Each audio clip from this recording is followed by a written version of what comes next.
Assalamualaikum warahmatullahi wabarakatuh. Bismillahirrahmanirrahim. Alhamdulillahirabbil alamin wassalatu wassalamu ala sayyidina Muhammadin asyrafil anbiya'il mursalin wa ala alihi wa sahbihi ajmain. Rabbi shrahli sadri wa yassirli amri wahlul 'uqdatam min lisani yafqahu qawli, amma ba'du. Tuan-tuan, puan-puan, saudara dan saudari yang dirahmati Allah Subhanahu wa taala, jika kita merenung dalam kehidupan kita ini, maka kita akan dapati bahawa daripada bangun tidur kita ini sehinggalah kita tidur semula, kita kembali semula ke tempat tidur kita itu, kita tidak lari daripada 4 perkara ini yang kita lakukan. Sama ada, pertamanya, kita berada dalam keadaan taat. Maka ketika taat itu kita mengagungkan Allah, memuji-muji Allah, membuat perkara kebajikan yang banyak. Ataupun yang kedua, kita berada dalam keadaan yang asi, yang melakukan maksiat, dosa, maka kita dituntut kembali kepada Allah dengan istighfar dan bertaubat kembali kepada Allah SWT tentang dosa kesalahan yang telah kita lakukan. Dan ketiganya, kita mungkin berada dalam keadaan mendapat nikmat Allah SWT, maka ketika itu kita dituntut untuk bersyukur kepada Allah SWT. La in syakartum la azidannakum. Jika kamu syukur, aku tambah lagi. Wala in kafartum, kalau kamu kufur, inna azabi lasyadid. Azab aku keras. Yang keempat, kita berada dalam keadaan mendapat musibah, bala ataupun juga yang tidak menyenangkan hati kita, maka kita dituntut juga kembali kepada Allah SWT dengan cara kita bersabar. Bersabar dan apa yang telah berlaku pada kita. Maka tuan-tuan, kesemua kesimpulannya tadi itu, kita merujukkan kepada syariah Islamiah, iaitu syariat Islam ataupun hukum hakam. Maka syariat itu tuan-tuan, jika tinjau pada makna syariat itu, dia ada 2 makna. Pertamanya, yang kita maknakan dalam bahasa Arabnya at-tariqatul mustaqimah, jalan yang lurus. Jalan yang lurus, syariat, ikut jalan. Itulah yang kita ikut. Tak boleh menyempang, tak boleh kita kona ke mana, kita buat ikut suka kita aja. Tidak. Yang kedua, mauridul ma'il jari dimaknakan, iaitu tempat lalu air yang mengalir. Itu jalan, itu syariat. Maksudnya jalan yang lurus. Kalau tadi yang pertama tadi jalan yang lurus, mana dia? Kalau jalan lurus tu kita ikut jalan itu, adalah benda yang tak kena tu. Macam jalan raya kan, ada ke tak kena kalau tak ikut peraturan. Yang kedua tadi, tempat laluan air itu, maksudnya air itu yang kita ikut, air itu bukan simbol penting bagi manusia, yang mana dia merupakan sumber kehidupan yang paling penting sekali, air ni. Tak ada air, adalah perkara yang tak kena. Atau manusia bila tak dapat air, yang sepatutnya dia menjadi air sebagai penyelesaian dia, dia ambil yang lain daripada air sebagai penyelesaiannya, maka adalah perkara yang tak kena. Macam kita makan, kita tercekik, takkanlah kita tercekik, kita makan nasi tercekik, kita ambil nasi lagi supaya nak lalukan nasi itu. Tidak, mesti ambil air. Jika ambil nasi lagi tercekik. Maka begitulah syariat. Kalau penyelesaian ni syariat, hukum hakam ikut itu, kita ambil yang lain, memang ada benda tak kena lah. Memang nak kena lah kau. Air, orang 3 hari tak mandi, 4 hari tak mandi, apa jadi? Dengan bau dia yang tidak diredai oleh manusia, macam-macam bau. Ya hapok, ya hangit, yang macam-macam, dapat air. Kita pun tak kena air, tak minum, sari sontok ni, apa jadi? Jadi syariat itu yang diibaratkan air itu memang dia perkara yang perlu dalam kehidupan manusia. Maka syariat Islamiah itu, syariah Islamiah itu memang perlu pada manusia. Kerana yang mencipta syariah Islamiah ini, syariat ni, hukum hakam ini ialah Allah Subhanahu Wa Taala. Allah yang mencipta kita. Maka ditentukan hukum. Engkau ikut ini. Jika kau degil, kau bangkang, kau macam-macam cakap, kau kata banyak cekadak, banyak apa, kau terimalah akibat dia. Begitulah tuan-tuan. Jadi syariat juga itu pada ulama fiqh mengatakan bahawa syariat itu juga mengatakan hukum hakam yang kita rujuk pada dia. Jika ikut hukum hakam ini, maka betul lah orang yang mengikut itu. Maksudnya kalau macam kita mengikut hukum hakam syariah, ikut garis panduan ni, hukum kita ikut, tidak melanggar dia, maka betul lah perjalanan hidup kita. Kemudian ilmu syariat ini pula tuan-tuan, ilmu syariat ini itu dia membahaskan tentang kefahaman Islam. Kita mahamkan Islam itu bagaimana ambil kesimpulan hukum ke apa, yang mana perkara ini mula dia berlaku sejak zaman Nabi sallallahu alaihi wasallam dan juga zaman selepas Nabi, sahabat, tabi'in sampai ke zaman kita sekarang ini hinggalah kiamat.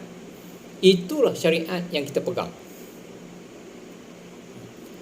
Juga syariah ini dia membahaskan juga keadaan ulama fiqh dan juga mujtahidin yang mujtahid yang boleh mengambil simpul hukum, kesan-kesan mereka atau pengaruh mereka pada hukum hakam.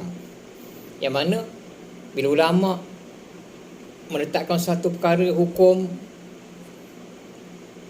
apa hukumnya, terutama perkara yang baru, macam mana hukumnya, itulah dia mana dia merujuk pada syariat. Lihat dalam Quran, lihat hadis, dan merujuk pada ijma' ulama, lihat qiyas dan macam begitulah. Bila menetapkan syariat, sumber hukum, semuanya ada rujukan.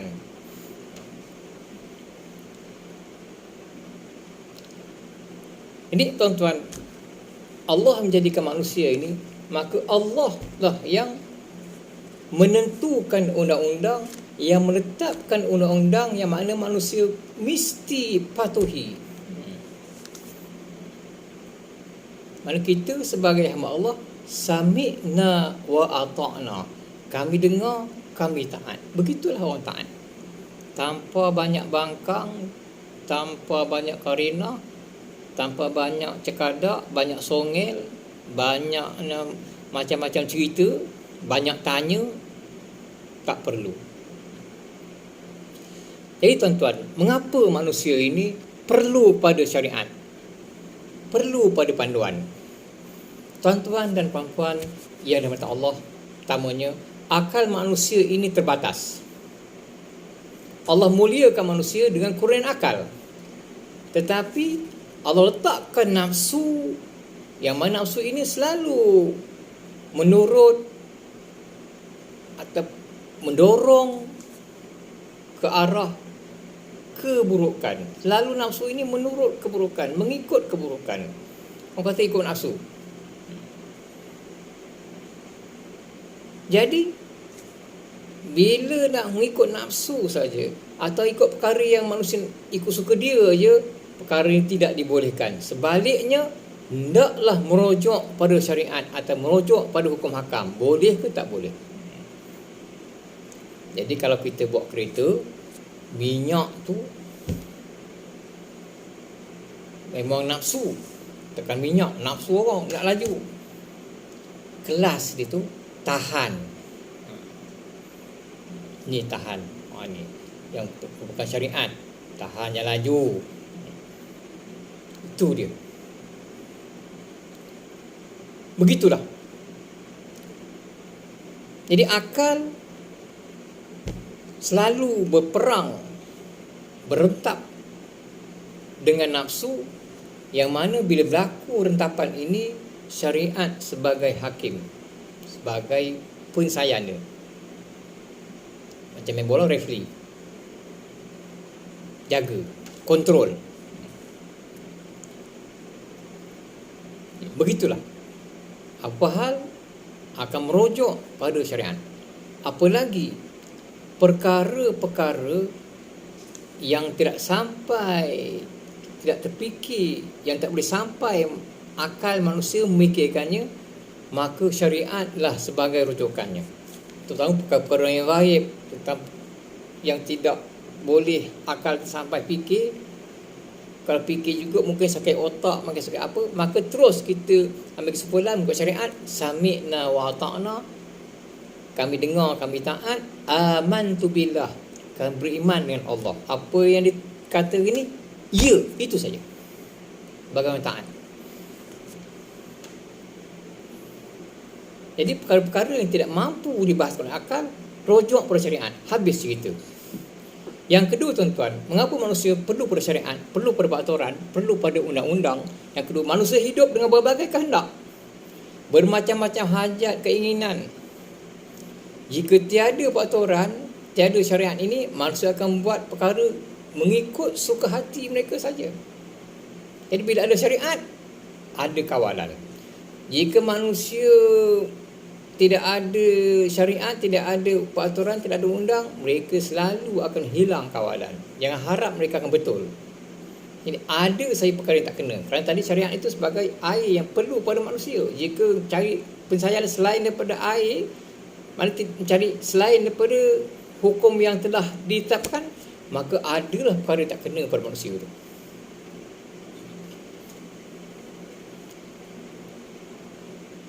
Kemudian tuan-tuan, yang ketiganya, tabiat manusia suka menguasai, ingin mengatasi orang lain, ingin lebih dari orang lain. Maka jika tidak ada panduan, manusia akan melakukan sewenang-wenangnya mengikut suka hati. Maka hasilnya, jika tidak ada peraturan, berlaku kezaliman, yang kuat menindas yang lemah, yang kaya menghentak yang miskin, sehingga hilang rasa kasih sayang dan rasa rendah diri, hilang rasa ihsan, rasa kasih sayang, rasa keharmonian dalam suatu masyarakat ataupun dalam kehidupan manusia. Besar kesannya tuan-tuan kalau orang tidak ikut syariat ini. Maka semua yang dikatakan tadi itu perlu pada peraturan dan bimbingan.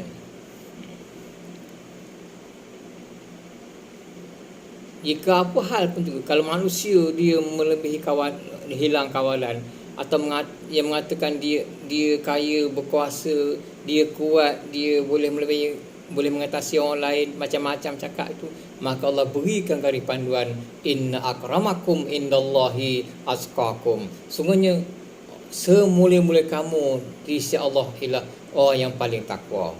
Kita cakap pun paling kaya, paling miskin ke, paling kuat ke, paling lemah ke, paling banyak harta ke, paling besar jawatan dia ke, kalau paling banyak pangkat dia, tidak. Tapi paling takwa, itulah yang mulia di sisi Allah Subhanahu Wa Taala. Begitulah syariat.